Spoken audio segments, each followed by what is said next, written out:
Yo, what's up? You know who it is, DJ Scream. It's time for The Real Liberia. You know what I'm saying? It's going down today, having a conversation and getting some information from my brother, Chef Chauncy, who is right here representing Liberia. What's going on, my brother? What's up, my brother? Good.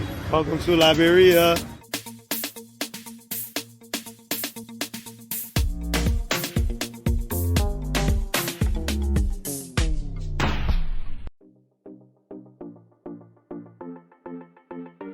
Give us a little bit of how it all started for you. You know what I'm saying? Maybe even before you became Chef Chauncey. Give us a little background on yourself. My story is a little bit deeper because I came here as a immigrant, and when my father brought me here, I didn't know so much about the culture here. And I had to learn everything, you know what I'm saying? It's just how, like, holidays, you know, even it was like snowing too, so nobody told us that, hey, you know, you're gonna go to like America and it's gonna be like a lot of snow, you need to dress warm. And once I got here, I started off, I didn't fit in. And the only reason why was because I'm from like another country, so people looking at me like, you don't belong here, go back to Africa. What age was this? It was 12 years old. 12 years old. So I'm going through all that trauma, and then I don't have my mother with me. I only have my father here. And then they had this program after school, like a home ec program. I joined the program, learning how to cook. And I get up in the classroom and there's a lot of females there. I'm like, where are the dudes at? Because it wasn't like a dude thing to learn how to cook, you know what I'm saying? So I was like, man, people gonna make fun of me even more now, you know what I'm saying? Now, they're already teasing me. I go up in the classroom now, it's a whole nother, you know what I'm saying? But I looked at it like, you know what, maybe this is my calling. So I started cooking, and then something happened to me. It changed my life. I miss my mother so much that the memories of me and my mother cooking in the kitchen back home, all the memories came back in the classroom. I was like, wow. So if I can do this for the rest of my life and relive my memories with my mother, shit, I'd rather do this for the rest of my life. And that's how, you know, I came here like that. So at what point, when you're learning to cook, you know what I'm saying, and getting your craft all the way together, did you say, man, right here in Atlanta, I gotta bring this Liberian cuisine here to Atlanta to get their taste buds, right? Like, what point was that? So Atlanta came later on in my life. So once I did the school stuff, I graduated, I went to cooking school. When I graduated that, I told myself, you know what, I want to work on a cruise ship. And everybody was like, you crazy, you don't know how to swim? Why you want to work on a ship? I was like, I want to find my calling, like, who am I? I want to go through like the whole struggles, like all that stuff. Like I want to go through life by myself. So I did the cruise ship job. It was in Seattle, Washington. I did that, I left, I went to Vegas. I wanted to feel Vegas pressure on, like, you know, like fast paced work, no days off, you know, every day is a holiday, you know what I'm saying? So I did that, and then I told myself that, you know what, I want to work at like a tech company, but I want to work for them because all those tech people eat different kind of food. And it can't have oil, and it can't have salt. You know what I'm saying? I left that, and I told myself that, you know what, I want to be a celebrity chef. People were like, how you going to do that? So I found all the local venues around my area and find out who was performing at those venues, and then put the name down, and then find out what they like and what they don't like. And then I went to those venues. Some of them had Janet Jackson, Kendrick Lamar, Wiz Khalifa, all these people. So I made a special meal for them, and then I made the soul food joint, like, you know, like grits, fried chicken for like the security guard. So I show up at the back, had a security guard food for him, The dude opened the bag like, oh shit, this chef got some, hey Taco, this chef got some fried chicken, some like mac and cheese. Hey chef, Janet Jackson's room is right downstairs on the left, y'all, you gonna see her there. And just like that, I never worked there before, they never seen me before, but food makes you change your mindset of all the rules that you would ever stand by. Something that you're doing back home in Liberia is you're putting a school together, you're building a school? Yeah, so I want to start with Liberia, but I realized that the continent of Africa, when it comes to the way how we eat our food, hands down, we have the best food. You know, it don't matter where you're from. Nigeria, Ghana, Liberia, Cote d'Ivoire, I mean, we have the best food, you know what I'm saying? Just the fact that we don't put like all these like processed stuff in our food, you know what I'm saying? Like organic seasoning, organic meat, everything is fresh, but when it comes to the way how we eat, is a problem because we don't care about portion size. We don't care about reading labels. We don't care about the nutrition facts in the food. You know what I'm saying? So even though we may not be like the best country, you know, but at the same time too, you know, you still have to care about what you put in your body.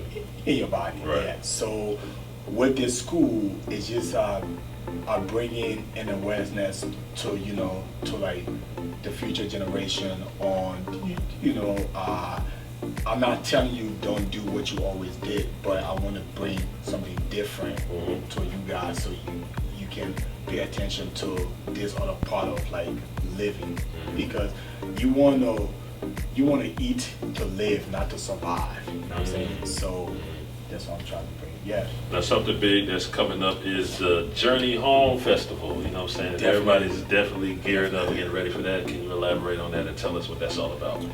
The Journey Coming Home festival is about, you know, when it comes to like the diaspora, like everybody they want to find the roots. They want to find where they belong at.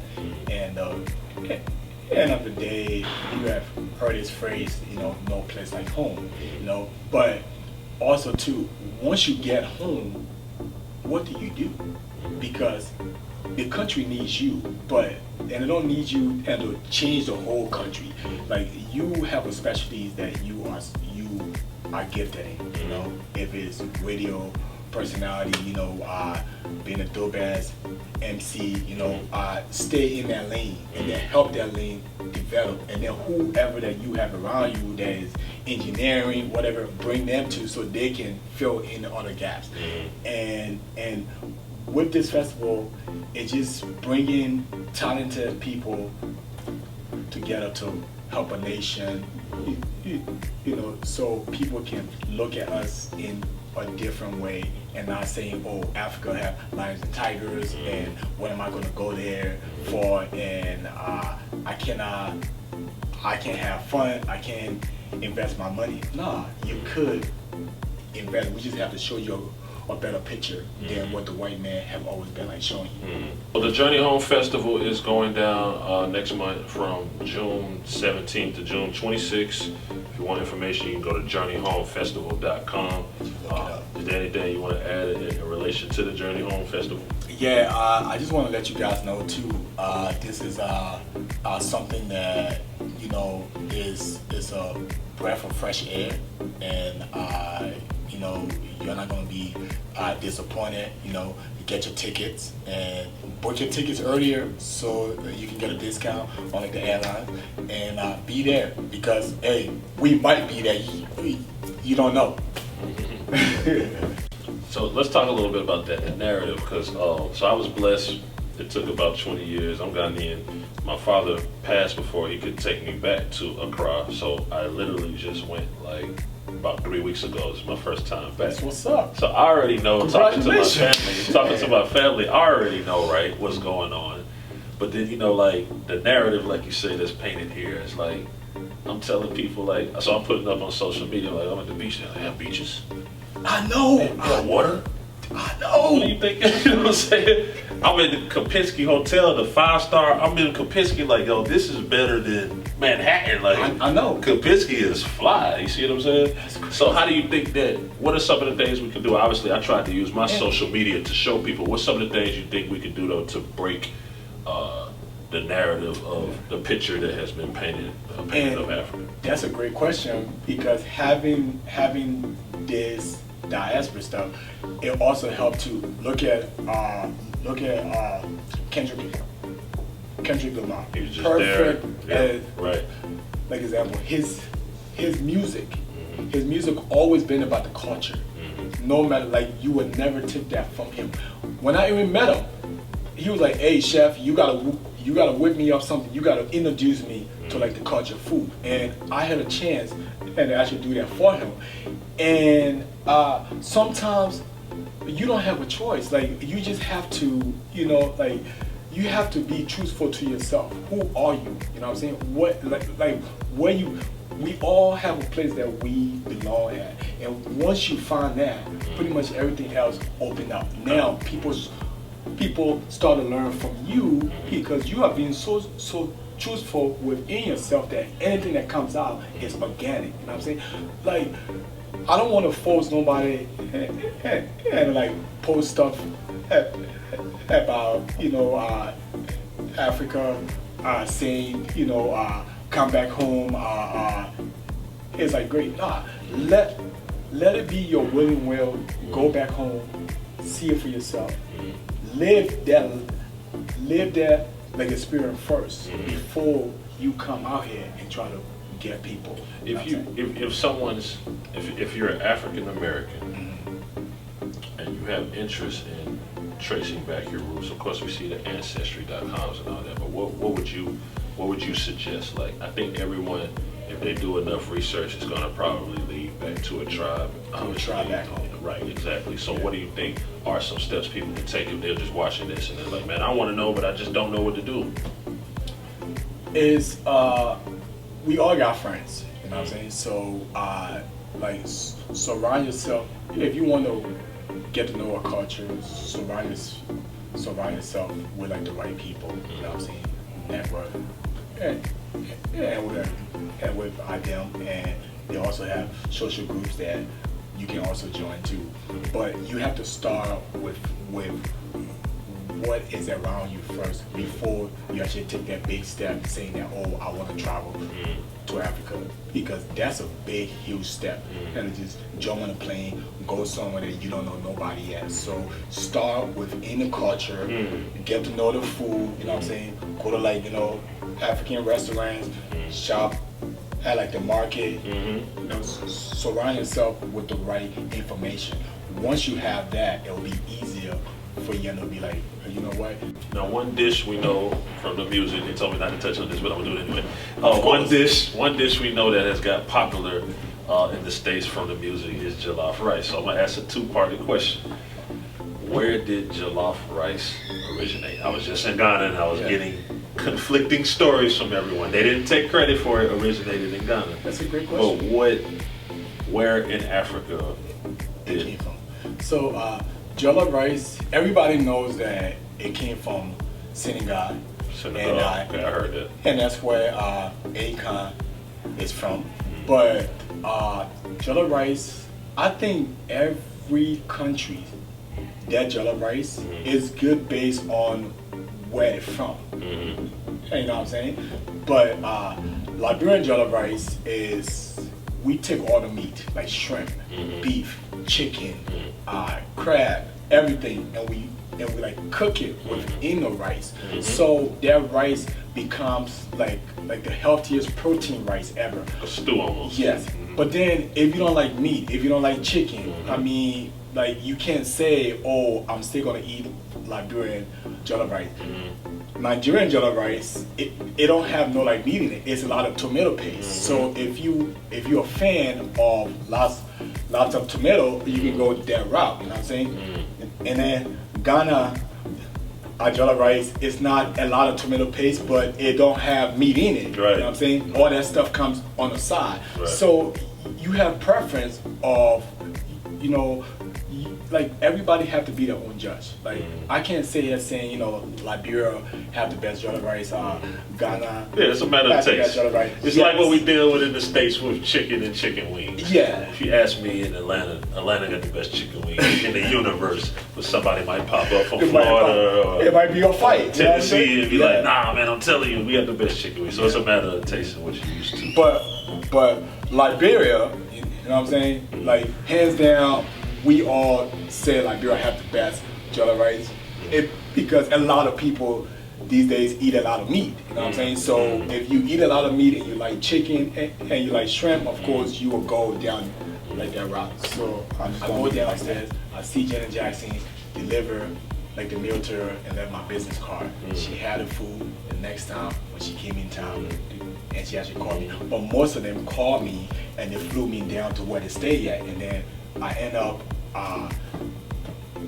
chefing it up for Kendrick Lamar, Beyonce, Jay-Z, and then it came a time that I got lucky enough, I cooked for Obama, like the same thing like that too. So, you know, and that's how my whole career it just like took off. Like, I think like you have to fake it till you make it, but I didn't fake it too much because it was the hustle behind it too. Because you still gotta put in that work. You know what I'm saying? Even if you're gonna fix something, you still gotta put in that effort every day. And even if you're putting in the work, you gotta understand. Like I tell people all the time, like you can get there and have the plate for the person, but your product also has to stand. You gotta speak for itself. Exactly. So that's a big part of it. So that all aligned for you. But I was a chef on the show that introduced Yanni, Remy, Papoose to the African food, and for like the first time, like the Jello Rice food, stuff like that, and they had to take off like the rings and stuff, and let it dig in. So you know, and it was an honor for me to like do that. You know, I guess they will probably do the rest of the tape. And then we were open for like 2 years, and the restaurant made a lot of money. The chart is nothing showing up. I found out that this guy was, was like doing some like personal stuff on the side. So, you know, I cut ties with him, and right away I started working on like my own project. We got my team together. So right here, this will be like an African cafe. Okay. And this will be the first time that we're gonna have African coffee in Atlanta that ships straight from Africa, Morocco, you know what I'm saying? Because we love to drink tea back home, drink coffee and stuff like that. Why not bring that flavor here? You know what I'm saying? So, and then I'm gonna have African pastries, and then you can also have Jello Rice here too. And it's this project called Ghost Kitchen. Ghost Kitchen is like a rental kitchen for like chefs that you like deliver on the platform of like DoorDash, Uber Eats, but it's like a kitchen space. I got a couple of those too that I'm actually working on. And then the lady from Love and Hip Hop, the Atlanta housewife, Yanni, I think her name is Yanni. Nene hired me to be her restaurant consulting for like her new restaurant. So, you know, I'm working on a project, you know, with her on that stuff too. But you know, that's just to give you a little heads up. So when can they expect this African cafe to be ready, and do you want to let them know the location or not yet? It's gonna be ready next month.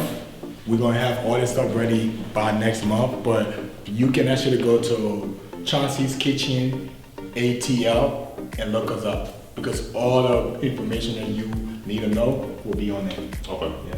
Appreciate the time and the conversation, man. Look forward appreciate you too. You can look me up at Chef Chauncy on Instagram and check out my restaurant page, Chauncys Kitchen ATL, and everything that you need to know will be on there. So don't forget to message me, inbox me for your upcoming event or anything else that you want to check out. Big shouts out to Chef Chauncy. Appreciate your time and conversation. Much success to you.